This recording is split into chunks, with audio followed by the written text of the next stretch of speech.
इतिहास साक्षी है कि पुण्य भूमि भारत की गाथा भारत की अस्मिता, गौरव और राष्ट्रीय स्वाभिमान के लिए विदेशी आक्रांताओं से संघर्ष की महान गाथा है। बर्बर आक्रांताओं ने भारत की आत्मा पर चोट करने और भारत का अपमान करने के लिए हमारी संस्कृति और आस्था के केंद्रों को उद्ध्वस्त किया। सोमनाथ, काशी, मथुरा और अयोध्या के मंदिरों का तोड़ा जाना आज भी भारत की स्मृतियों में जीवित है। सन 1528 में अयोध्या में भगवान श्री राम के मंदिर का मुगल आक्रांता बाबर द्वारा तोड़ा जाना ऐसी ही एक अक्षम्य घटना थी जिसने सीधे भारत के सम्मान और आत्मा पर चोट की।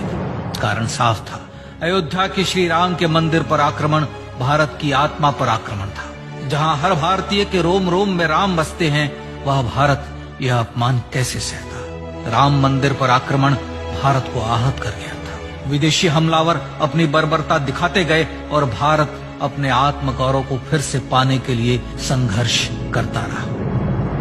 भारत रामलला के जन्म स्थान पर बाबर के नाम पर बने एक ढांचे को देखता और उसे हटाने का संकल्प लेकर शक्ति संजोया करता। हिंदू समाज आत्मसम्मान के रण में डटा रहा और लगातार हमलावरों द्वारा बनाए गए बाबरी ढांचे को हटाने के लिए लड़ता रहा। सरयू कई बार रक्त से लाल हुई। कभी स्थानीय शासकों ने तो कभी साधु संतों और राम भक्तों ने राम जन्मभूमि की मुक्ति के लिए अपने प्राणों की आहुति दी। 74 बार युद्ध हुए। हम कुछ मोर्चे हारे, पर रण जीतने का संकल्प कभी कम नहीं हुआ। हिंदू समाज तलवारों से रक्त रंजित हुआ, पर उसने हार नहीं मानी। उसका संकल्प अजेय था। 15 अगस्त 1947 को देश की आजादी के साथ सैकड़ों सालों से चले आ रहे इस संघर्ष में नई ऊर्जा और एक नया मोड़ आया। अचानक 23 दिसंबर 1949 को बाबरी ढांचे में श्री राम लला प्रकट हुए। हजारों राम भक्त दर्शन के लिए उमड़ पड़े। तत्कालीन प्रधानमंत्री पंडित जवाहरलाल नेहरू ने उत्तर प्रदेश सरकार को श्री राम लला को विवादित ढांचे से हटाने का आदेश दिया। उत्तर प्रदेश सरकार ने अयोध्या के कलेक्टर को यह काम दिया और यह निर्देश भी कि जरूरत पड़ने पर वे बल का प्रयोग भी करें। अयोध्या के कलेक्टर ने सरकार को उत्तर दिया कि यह नरसंहार के बिना संभव नहीं है और फिर भी वह ऐसा चाहती है तो किसी दूसरे कलेक्टर से यह काम करवा ले। परिणाम स्वरूप रामलला की मूर्ति वहीं विराजमान रही। विवादित ढांचे को बंद कर दिया गया। केवल पुजारी को सेवा अर्चना के लिए भीतर जाने की अनुमति थी। फिर भी राम भक्त विवादित ढांचे के बाहर से प्रभु श्री राम की आराधना करते रहे। भारत के हिंदू समाज के लिए चुनौतियां और बढ़ गई। मामला अदालत में गया। विपक्षी दलों द्वारा अदालत में भगवान श्री राम के अस्तित्व पर सवाल उठाए गए। उनके अयोध्या में ही जन्म लेने का प्रमाण मांगा गया। भारत का जनमानस अब आहत हो उठा था।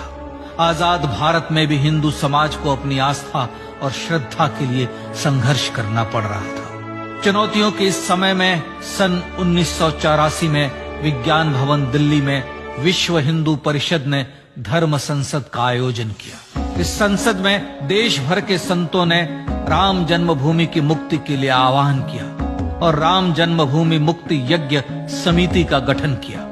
धर्म संसद ने राम जन्मभूमि की मुक्ति और वहां भगवान श्री राम के भव्य मंदिर बनाने के भारत के जनमानस के संकल्प को फिर से दोहराया। विश्व हिंदू परिषद के नेतृत्व में मंदिर निर्माण के लिए पूरे देश में अभूतपूर्व आंदोलन की शुरुआत हुई। श्री राम जन्मस्थली मुक्ति यज्ञ समिति के साथ देश भर में राम जानकी की रथ यात्राएं निकली। राम लीलाओं में राम कथा के माध्यम से भारत का आम जन फिर से जुटा।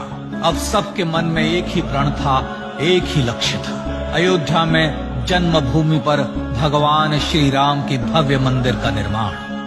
सन 1989 में विश्व हिंदू परिषद द्वारा गांव-गांव से रामशिला पूजन करके अयोध्या भेजी गई।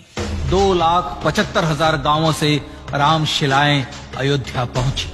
भव्य राम मंदिर के शिलान्यास का निर्णय हुआ। पूज्य संत महात्माओं और हिंदू समाज के अन्य प्रमुख नेताओं के निर्णय के अनुसार अनुसूचित जाति के प्रमुख नेता श्री कामेश्वर चौपाल ने 9 नवंबर 1989 को मंदिर निर्माण का पहला पत्थर रखा। राम जन्मभूमि पर मंदिर निर्माण के लक्ष्य की पूर्ति के लिए सन 1990 में सोमनाथ से अयोध्या के लिए श्री लाल कृष्ण आडवाणी ने रथ यात्रा की शुरुआत की। देश में जन भावनाओं का ज्वार उमड़ने लगा। श्री लाल कृष्ण आडवाणी के रथ यात्रा के साथ साथ मंदिर के लिए जन समर्थन बढ़ने लगा और छद्म सेकुलरवाद बेनकाब होने लगा। इस जन आंदोलन को रोकने की तमाम कोशिशें हुई पर सब व्यर्थ हुई। विश्व हिंदू परिषद ने देशवासियों से अयोध्या में जन्मभूमि पर मंदिर निर्माण के लिए 30 अक्टूबर और 1 नवंबर 1990 को कार सेवा का आह्वान किया। परिणाम स्वरूप लाखों राम भक्त कार सेवा के लिए देश के कोने कोने से अयोध्या आए। इससे देश की एकात्मता का विराट दर्शन हुआ। कार सेवकों को रोकने के लिए उत्तर प्रदेश के तत्कालीन मुख्यमंत्री श्री मुलायम सिंह यादव ने अयोध्या में परिंदे को भी पर न मारने देने की घोषणा की। स्थितियां गंभीर हो गई। अयोध्या से 100-100, 200 किलोमीटर दूर रेलगाड़ियां रोक दी गई। अयोध्या युद्ध भूमि बना दी गई। मार्ग बंद, रेल बंद, चप्पे चप्पे पर पुलिस। अयोध्या सैनिक छावनी में बदल गई। राम नाम पर ऐसी पाबंदी कि अर्थी ले जा रहे लोगों तक को रोका गया क्योंकि वे राम नाम सत्य कह रहे थे। लेकिन सैकड़ों किलोमीटर की यात्रा कर कार सेवक अयोध्या पहुंचने लगे। राम के गीत गाते, होठों पर हंसी और पांव में छाले लिए राम काज के लिए राम भक्त देश विदेश से अयोध्या पहुंच ही गए। कार सेवकों पर गोलियां चली। अनेक कार सेवक शहीद हुए। आजाद भारत में जन्मभूमि पर राम मंदिर के लिए कार सेवकों ने फिर एक बार अपना बलिदान दिया, पर कार सेवकों ने विवादित ढांचे पर भगवा फहरा ही दिया और इस तरह कार सेवा सफल हुई। श्री राम जन्मभूमि आंदोलन ने भारत की सुप्त आत्मा को झकझोर कर जगा दिया। विश्व हिंदू परिषद ने फिर एक बार 6 दिसंबर 1992 को कार सेवा का आह्वान किया। राम भक्तों को कार सेवा करने देने के लिए अदालत में प्रार्थना की गई, पर अदालत ने कोई निर्णय नहीं दिया। परिणाम स्वरूप बौद्ध, जैन, सिख, स्वामीनारायण संप्रदाय, गायत्री परिवार, हर पंथ मत विचार के हिंदू एकत्र हो गए। छूत अछूत का भेद मिटा, जाति की पहचान मिटी। हम सब हिंदू, हम सब सिंधु बन गए। राम सिंधु में ज्वार उठा और देखते ही देखते 6 दिसंबर 1992 को श्री राम जन्मभूमि से बाबरी ढांचा सदा के लिए हट गया।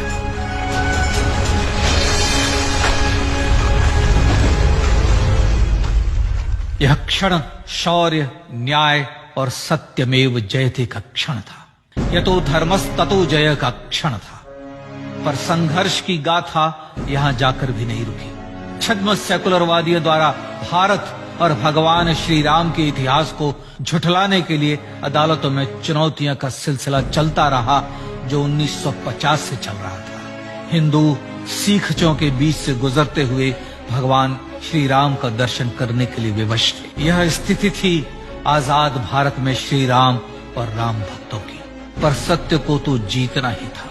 आखिरकार देश के सर्वोच्च न्यायालय के 5 जजों की खंडपीठ ने 9 नवंबर 2019 को ऐतिहासिक निर्णय दिया और यह कहा कि अयोध्या जन्मभूमि परिसर की पूरी 67 एकड़ भूमि रामलला की, और न्यायालय ने भारत सरकार को जन्मभूमि पर मंदिर बनाने के लिए एक ट्रस्ट बनाने का आदेश दिया। सर्वोच्च न्यायालय के आदेश के अनुसार भारत सरकार ने 5 फरवरी 2020 को श्री राम जन्मभूमि तीर्थ क्षेत्र नाम के ट्रस्ट का गठन किया और राम जन्मभूमि न्यास की भूमि जो सरकार द्वारा अधिग्रहित की गई थी, उसे ही नवनिर्मित न्यास को वापस दे दिया गया। 5 अगस्त 2020 को भारत के प्रधानमंत्री श्री नरेंद्र मोदी ने श्री राम जन्मभूमि तीर्थ क्षेत्र के अध्यक्ष पूज्य महंत नृत्य गोपाल दास, राष्ट्रीय स्वयंसेवक संघ के पूज्य सरसंघ चालक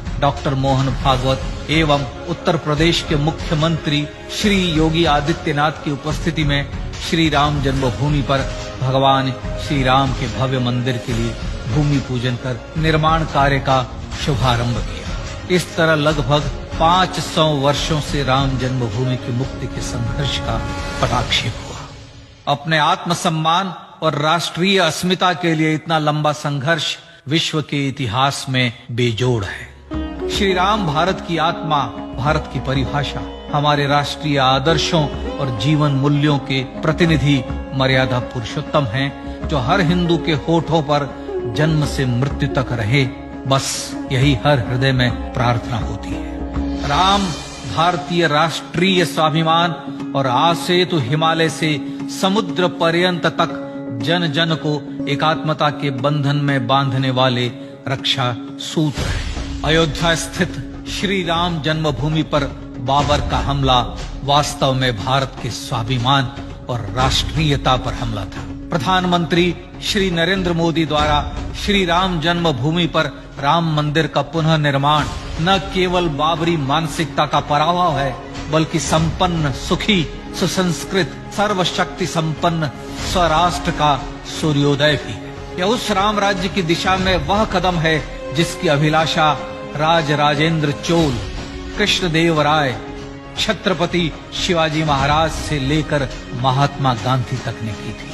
अयोध्या में जन्मभूमि पर भगवान श्री राम का मंदिर न सिर्फ राष्ट्रीय गौरव होगा, बल्कि वह श्री राम के आदर्शों का राष्ट्र मंदिर होगा। अब वह महान संकल्प पूरा होने जा रहा है। आइए इस राम यज्ञ, राष्ट्र यज्ञ में जिन ज्ञात और अज्ञात भारतीयों ने अपनी आत्माहुति दी है, उनका पुण्य स्मरण कर उन्हें श्रद्धांजलि दी।